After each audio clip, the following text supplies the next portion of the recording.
नमस्कार दोस्तों, स्वागत है आज के इस वीडियो के अंदर। आज के इस वीडियो में मैं आप लोगों को एक रहस्यमयी ऐसी घटना के बारे में बताने के लिए आया हूं जो एक नहीं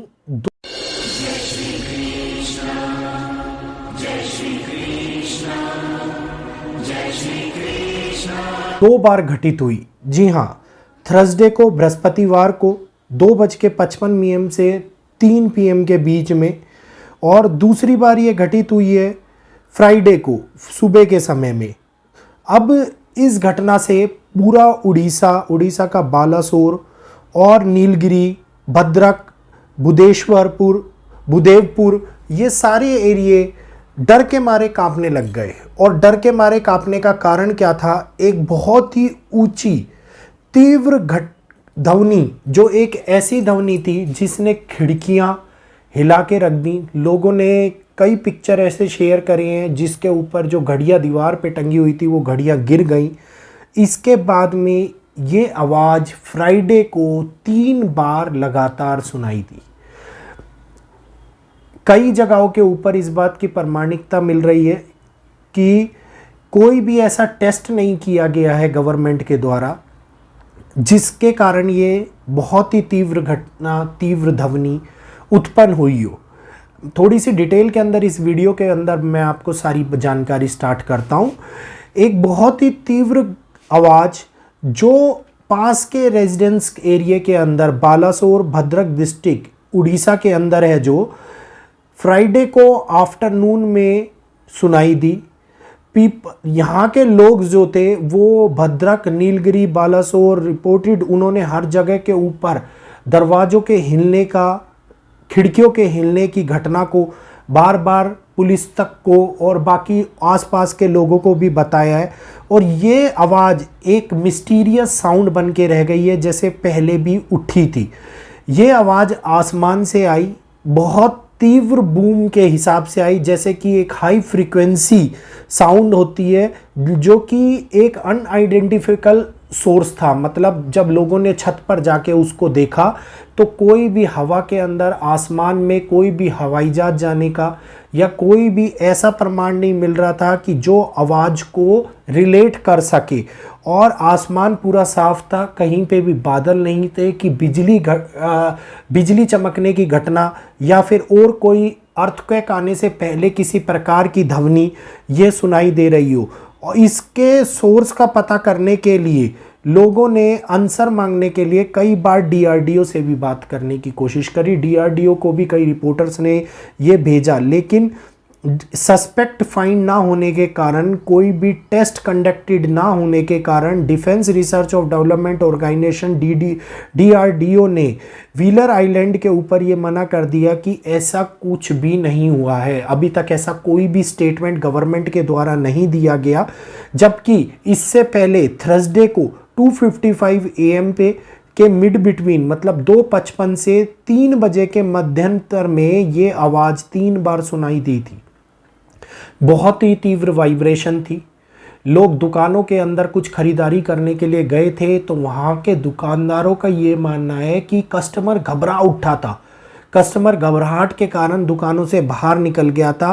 पीपल पैनिक क्रिएट होने लग गया था उन एरियो के अंदर। लोगों को ऐसा लग रहा था कि ना जाने अभी क्या ये दीवारें गिर जाएंगी, क्या ये खिड़कियां टूट जाएंगी, क्या दरवाजे टूट जाएंगे।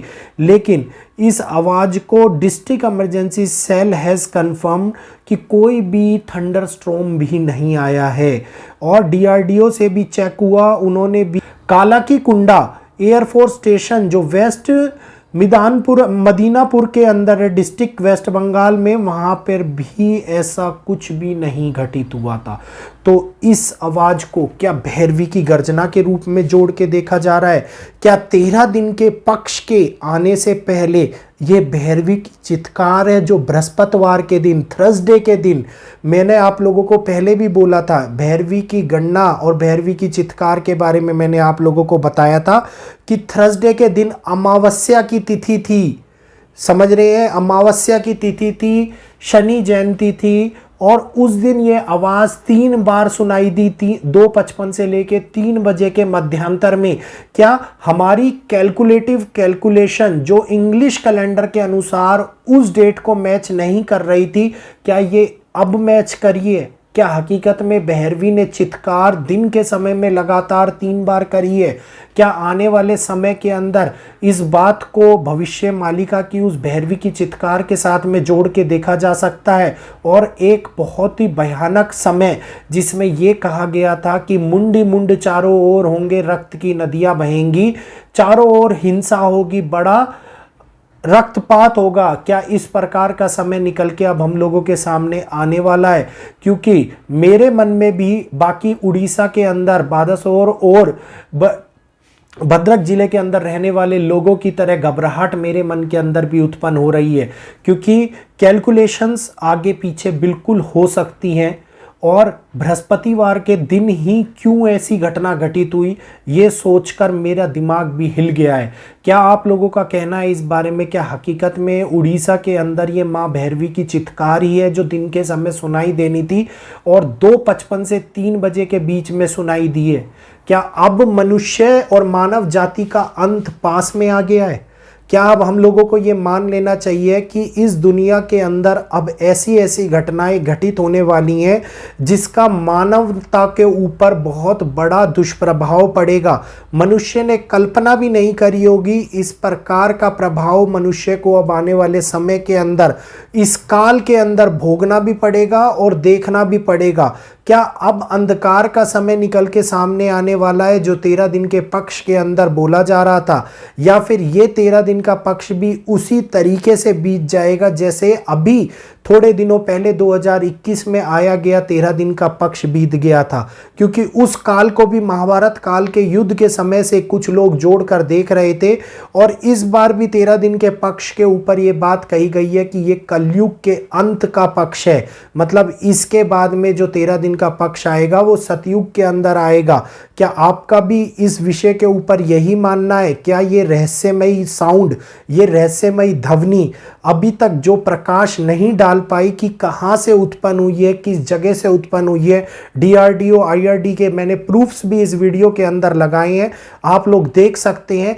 क्या ये घटनाएं अब आने वाले समय के अंदर हम लोगों को केवल ये दिखा रही हैं कि रहस्य रहस्य ही रह जाएगा और डिकोडर जो डिकोड कर रहे हैं वो सारे फेल हो जाएंगे?